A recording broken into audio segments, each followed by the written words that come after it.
أستاذ سجنتان تسمى النساء أنا متى يوم بيخواني نولبيف خير إن شاء الله جيمي ولد ترجعنا كابس يركيرا بيتا جيمي تنرى نو أن جيمي جالدو خنوز يركيرا بر جيمي جالدو يا نمو يا ما يتي سودات يتي ريسير كنا موت مانين بيخا قلت كنا موت خير إن شاء الله هيا أبلين خينيا كايون قدنا في جيفتي دورين يخناتي سينك أفنف وان براتي في ميتي so namotan hedduu gara keessaatiin nu barreessaa nu mufatanii jiranii bas kanumaaf walumaan dhufne so akkasii inshallah akkasii kuba qabaadhaadha hayyeemee Sumayyaa bar ani joornaalistiin ture ni beektaa joornaalistummaa tiyyaas narraa fudhattee jirta bayaan miidiyaa hedduu sodaatu ture amma gale afaan oromoo yoraniin asoojo jalqaba irraahin gara duubaa fidasii gale duuba irraahin jalqaba fatte asoo eegale haasaa mushkila qabii namni sooshaal miidiyaa irra dalagaa ture akkamitti sooshaal miidiyaa deebisee sodaata dhugaa dubbachuuf sooshaal miidiyaa irra waggaa 7 oliin dalagaa ture miidiyoota adda addaa irra jechuudha maybe gaa warri beeku ni beeka interviews nama godhaatiin ture waa baay'ee hojjechaa ture garuu amma gisini filaalu subhanallah maal akka ta'e hin beekne ay gaazexeessaa turanii deebi'anii sooshaal miidiyaa sodaachuu khayr inshaalla amma mee maaliif akka ta'e naa barreessaadha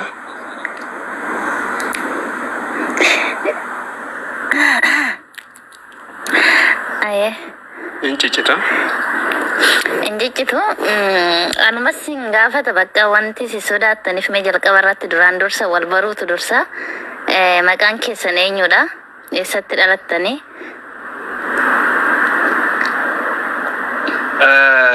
baay'ee galatoomii maqaan koo aanuma jedhama hayyeebu nagaa koo ni beeyta anuma bikkii tiradhee guddadhee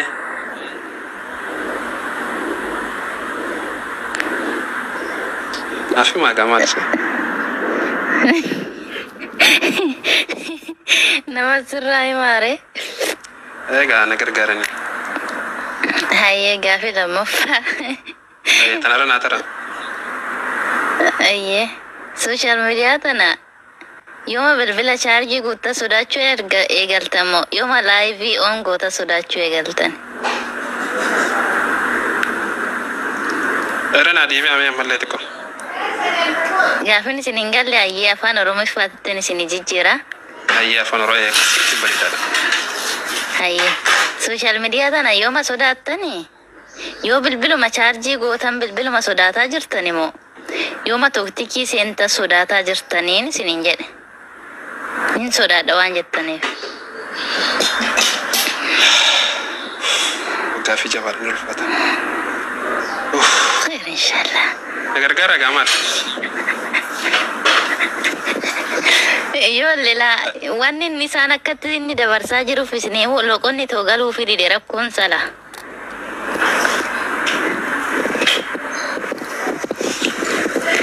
okay akkuma jettetti amma naa galee jira translating godhadhe naaf galee jira yarumaan TikTok seene deebisaan si galee yeruma tokkitti seenta sodaattanii jechuudha an akka WhatsAppii moo fi Messenger Facebook ni fayyadamtanii anu warraan asirratti isin arge darbee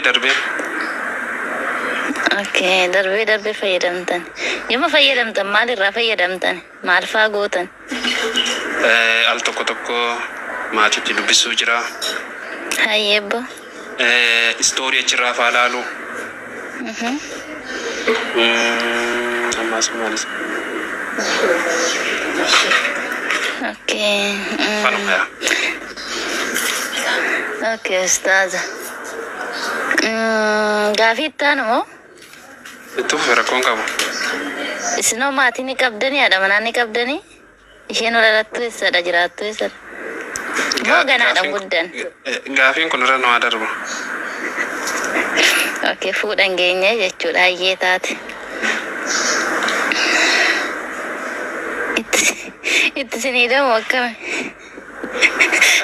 gaafii lamatti dabale lamatti dabalu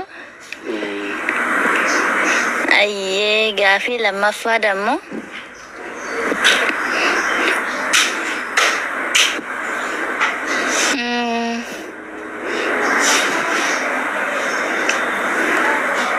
wa itti muddi jechaa jiran dhiiroo namni na gargaaru tokko iyyuu hin jiru wayyoo nyaadhameera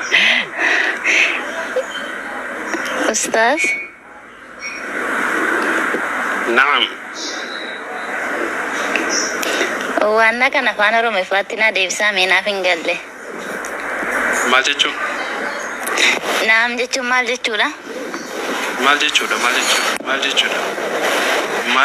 hayyee loqoda afaan Oromoo afaan Arsiidha daqiiqaa takka faasaa gaafii sadaffaa loqoda Arsii daqiiqa tokko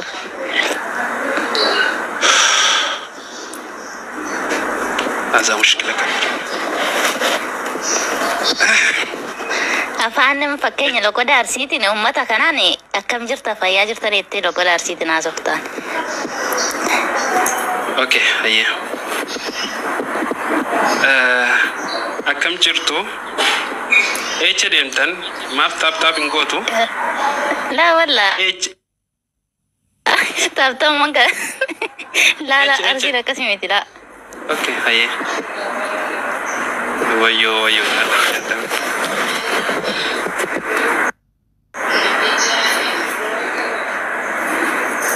ani irra guddaa loqoda Jimmaa Shawaa kana nan yaala garuu yeroo haasawun sirriin gala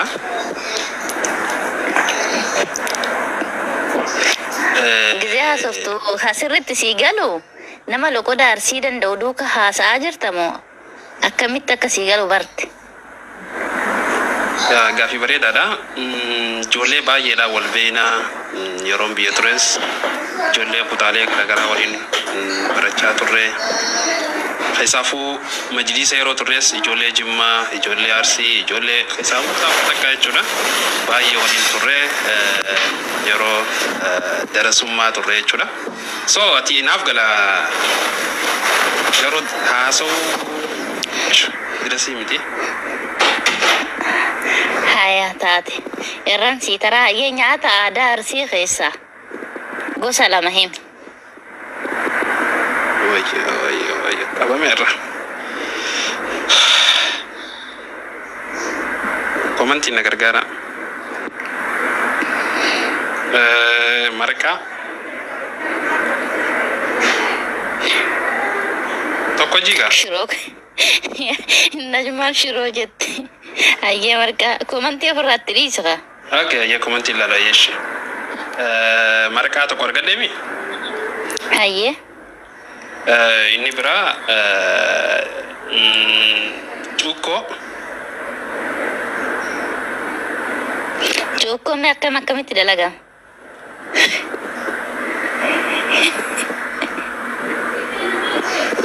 ay kinjechuna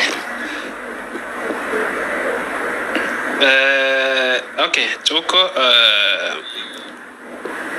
mbero maal irraa akka dalagamu garuu dhadhaa waliin dhadhaa dhibee dhadhaa waliinis ni hojjetama garbuu okay garbuu facaasa san dhadhaadhaan ashaanii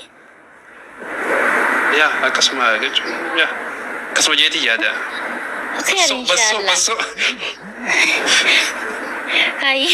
hayyee bassoon akkamitti dalagamame bassoon akkamitti bassoota koko yaadadheetiin jira koko maa yaadadhee cuukkoo san gaaf tokko nyaadheetiin sun yeroo takka nyaatan beekne ni beektaa bishoo garuu hedduu takka bareeda ni beektaa fayyaa keetii fi bassoon beeytame amma lagaa fi gabaabaa ustaad yookaan Luqaas yookaan maatii Wasfiidisiin hin jedhu edhi dubbii keessatti bassoo cuukkoo miti bassoo dhumta akkamitti akka dalagamtu naaf hime. akkam jechuun bassoo yeroo nyaatamu Kumanti irraa dhiisida. Bassoo dhumte akkamumatti qophaa'a. Maalirraa qophaa'a akkamiin qophaa'a tartiiban naaf himaa. yaa bassoon okay komentii ilaalaa hin jiru ishii lafaa ilaalaa jira.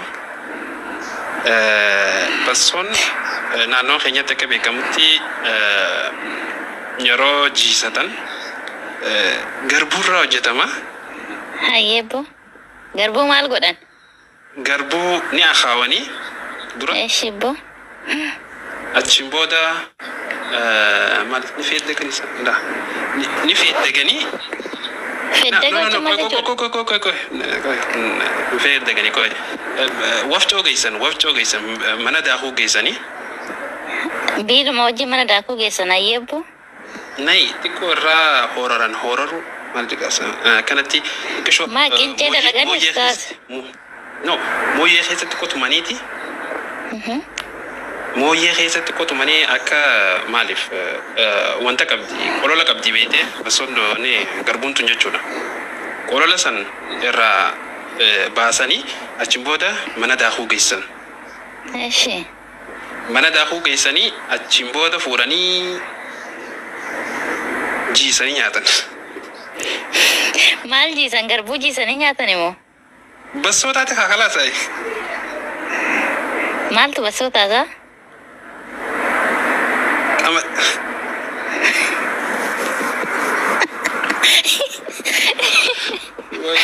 yo naalu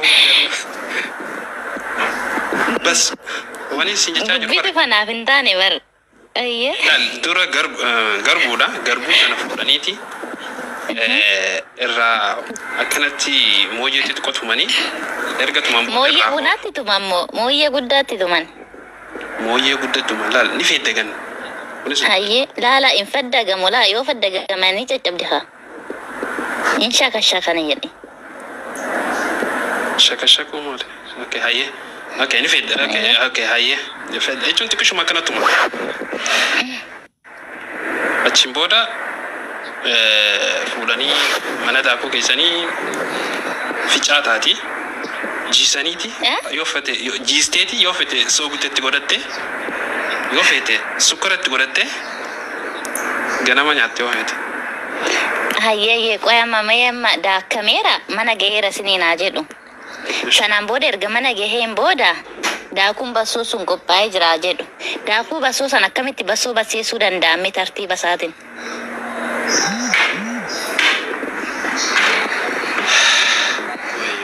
dirqamee muun qaba Yaani. achi booda daakuu tana dhadhaa kana dhadhaan kun gosa hedduu jiraami dhadhaa bishaaniiti jechuun yaani akka bishaanitti deebisanii dhadhaa hojjetan dhadhaa kana yeroo hojjetan akkatti hojjetan nama muuxannoo kana Dhadhaan akkamitti bishaanitti deebi'a ustaas? dhadhaa ni beeysan dhadhaa Hayyee ni beeksan jedhaa kan. ni beeksan Eeshi. bakkee kana hin arganne Yaanni gimmaasha argatteerta. Marqa moo akkamiin dalagane hayyee? okay kan naannoo Harargee moo naannoo Arsii Marqa akkuma kamittuu yaa ta'u marqi marqaadhumadha. Akkuma Harargeettuu naaf himee marqa akkamiin marqitan? okay marqinuu Komantiin laalillaa. Inshin laalu naannawa keenyatti bisingaan beekame Komantii dhiisa faayibaa biki. daaran jiru Hayyee. bisingaa jira bisingaa jechuun yookiin bishingaa jedhanii naannawa keenyatti bishingaa daakuu geessanii daakanii achiin booda distii irra keessee danfistee bishaan sooguddaatti qotti gootee achi booda fuudhee namaan naa qaba jetteeni yoo biyya keenya ta'e qabu suusu. Maal naa qabaadha?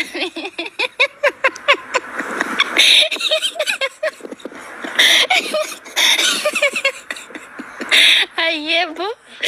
Goobas.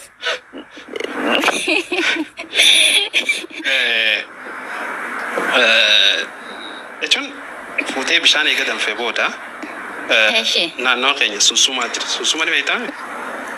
Sumsuma yaani gullichaadha moo okkotee?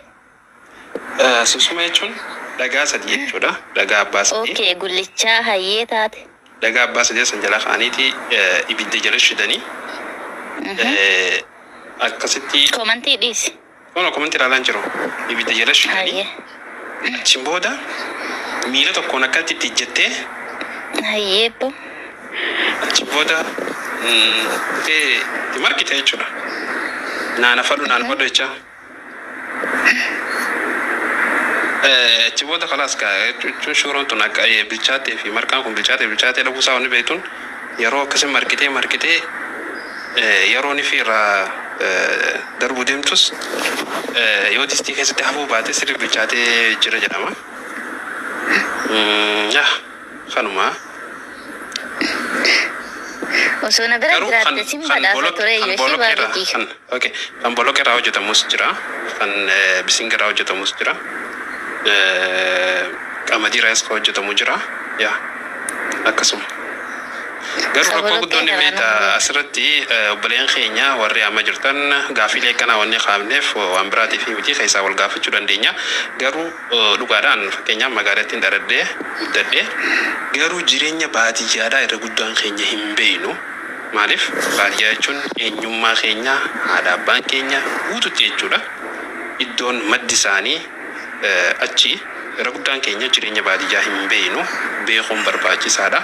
Amma anilleen haga takka barachaatiin jira. Kanumaa fi yaada kana kaasuu dandeenye. So gaafiin natti ulfaattu illee egaa rabbiin na gargaaraa jira.